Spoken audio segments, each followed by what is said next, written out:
Cette photo, si tu ne connais pas le contexte, tu peux te dire elle a été prise après une défaite. Et non, perdu, c'est une photo de Corentin Tolisso qui s'apprête à tirer un penalty face au RC Strasbourg. Au regard, tu sais que jamais ça y va. On va arrêter à Lyon de se buter à essayer d'obtenir des penalties si c'est pour que quand on en obtienne, il y a personne qui veuille les tirer. Qu'est-ce que c'est que cette merde que vous nous avez proposé en spectacle juste avant le penalty? Et puis je vous parle même pas du penalty raté. Parce que là, contre Strasbourg, on obtient un penalty après une VAR qui est longue et houleuse, mais on a Lex Luthor qui, après vérification, nous donne le penalty. Et là, les gars, on a eu droit à un spectacle, j'ai pas compris. Regardez, là on a Niakate qui a le ballon, qui explique à l'arbitre non, le ballon c'est pas pour lui, en montrant Karabek qui s'était positionné pour le tirer. Donc Niakate décide que c'est pas Karabek qui va le tirer.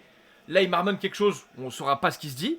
À mon sens, Niakate part pour le tirer, c'est lui qui place le ballon.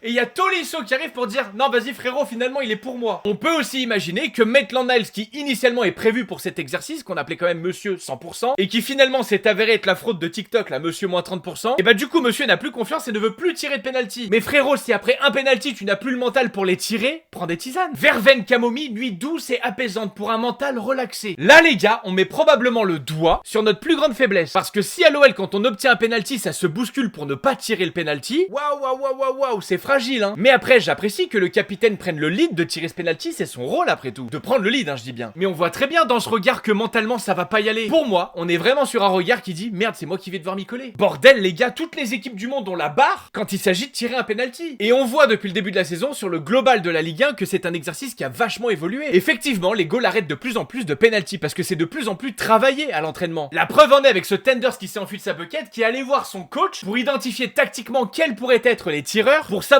tactiquement, ou plutôt statistiquement, où plonger. Et ben eux ils ont taffé, mais nous apparemment on taffe pas. Parce qu'encore une fois, si sur ce regard vous pensiez qu'on allait la mettre, on a beaucoup de soucis à se faire. Et on le sait tous qu'en tant que Lyonnais, Tolisso et les pénaux, ça a jamais été une grande histoire d'amour. Et c'est pas grave, ça peut ne pas être son truc, mais n'allez pas me faire croire que sur 11 joueurs, qu'il y en ait pas un qui soit foutu d'avoir la dalle de se dire je vais le mettre. Il y a des clubs où ça se bat pour savoir qui c'est qui va le tirer. Nous par contre, pas du tout. Merde, t'as entendu, il a sifflé pénaux, putain.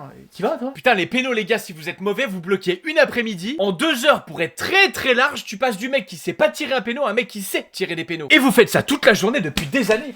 Merde.